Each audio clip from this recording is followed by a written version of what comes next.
नमस्कार बंधुगण आमर स्वतंत्र क्रिकेट अपडेट वीडियो को पुणी थे स्वागत जोठारे आमे आईपीएल 2026 विषय में आलोचना करने को जाऊँ विशेषकर चेन्नई सुपर किंग्स विषय। हाँ बंधुगण जो दलटी नाम एक अनन्य उत्साह सहित जड़ित चेन्नई सुपर किंग्स कथा कहले प्रथमे जहाँ मन पड़े ता होची कैप्टेन कूल महेंद्र धोनी कथा एवं एबे चेन्नई शिविर आईपीएल 2026 संपर्क में एक बड़ खबर आसूची।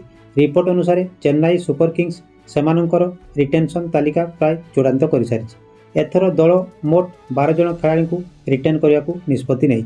यार अर्थ होउची सेमाने एही 12 जन खेलाड़ी को रिटेन करेंगे एवं बाकी खेलाड़ी मानू मुक्त करने योजना कराଯାଇଛି। एबे प्रश्न उठुची से 12 जन खेलाड़ी किए जहाँ ऊपर चेन्नई पुणी थे निर्भर करुच्ची कारण पूर्व सीजन में माने 2025 रे चेन्नई रो प्रदर्शन बहुत भल नथिला। दल प्लेऑफ रे पहुंची थिला किंतु सेठारे अटकी जाइथिला। तेणु चेन्नई 2026 रे एवं एक धमाकेदार सहित प्रत्यावर्तन करिया को चेष्टा करिवो। तेणु बंधुगण आसंतु सीधा सड़क जानिबा आईपीएल 2026 पई हमर बड़ अपडेट विषय रे आलोचना करिबा। चेन्नई सुपर किंग्स जो 12 जन खेलाड़ी को रिटेन करिवो सेमानक ना जानिबा। प्रथमे जहाँ को ना आछि से होचंती दलर निर्भरयोग्य ओपनर ऋतुराज गायकवाड़। ऋतुराज गत किछि सीजन रे चेन्नई सुपर किंग्स रो एक गुरुत्वपूर्ण अंश होई आछंती।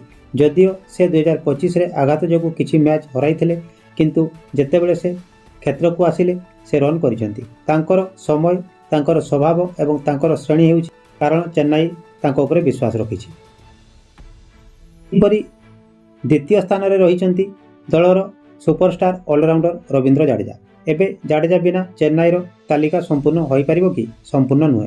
क्षेत्र रक्षण रे शक्तिशाली बोलिंग रे जादूकरी एवं बैटिंग रे विस्फोटक एही तीनोटी गुण जाडेजा को दलर हृदय करिथाय एवं रिपोर्ट अनुसार चेन्नई तांको पुणी थरे रिटेन करिया को जाउछि।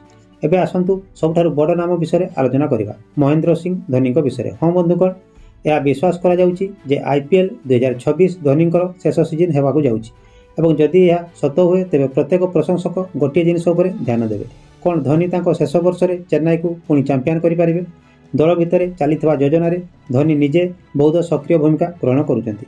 कुआ जाउछि जे दलर रिटेंशन एवं रणनीति उभय रे सीधा सड़क जड़ित होइचंती। एबे आसंतु परवर्ती नाम को जिबा। चतुर्थ नंबर रे रहिचंती अंशुल काम्बोज। गत सीजन एही युवा खेलाड़ी पई एक स्वप्न थिला। बोलिंग रे तांकर लाइन एवं लेंथ समस्त दृष्टि आकर्षण करथिला एवं चेन्नई तांको रिटेन करिया को चाहुछि। पंचम नंबर रे रहिचंती आयुष महात्रे। गत सीजन शेष में सुजोग पाइबा परे एही खेलाड़ी चमकदार होइथिले। टॉप ऑर्डर रे खेली से उत्कृष्ट स्ट्रोक प्ले प्रदर्शन करथिले एवं अनेक थर चेन्नई को भलो आरंभ देइथिले। तेणु दल एबे तांको आईपीएल 2026 पई रिटेन करिया को जाउछि। बॉलर मानक पाखकु जिबा चलंतु। षष्ठ नंबर रे अछंती माथिस पथिराना। हाँ स्विंग एक्शन थिबा श्रीलंका बॉलर आईपीएल हईचई सृष्टि कर यर्कर डेथ ओवर बैट्समैन को असुविधा पकई थाए एवं से चेन्नई भली दल पर एक संपत्ति। दल तांको मध्य रिटेन करिवो। सप्तम नंबर रे अछंती नमसुर अहमद। यही अफगानिस्तान स्पिनर 2025 रे चमत्कार प्रदर्शन करथिले। से चेन्नई पर सर्वाधिक विकेट नहीं एवं यही कारण फ्रांचाइज तांको छाड़िया को अनिच्छुक। अष्टम नंबर रे अछंती द्रुत बॉलर खलील अहमद। चेन्नई तांको ऊपर विश्वास देखाई एवं से दल पर अनेक मैच जिताई। एबे आसंतु दलर पावर हिटर शिवम दुबे कथा को जिबा। तांको ना सुनिले वर्षा मन पड़े। से मध्यम क्रम रे चेन्नई पर अनेक थर मैच शेष कर एवं धोनी को अनुपस्थिति रे मध्य अधिनायकत्व करिसेंती। चेन्नई तांको कोनोसी परिस्थिति रे मुक्त करिया को चाहू नहीं। सही परी गत सीजन रे चेन्नई दल बेवरिज को सुजोग देइतला एवं एबे से माने चाहंती जे से एही वर्ष आउरी भलो प्रदर्शन करंतु। दल तांको आउ एक सुजोग देबाकू चाहूछि। सेहीपरि 11 नंबर रे अछंती इंग्लैंडर स्टार ऑलराउंडर साम करन। साम करन जने खेलाड़ी जे बैट एवं बॉल उभय रे मैच रो मोड़ बदलाई पारंती।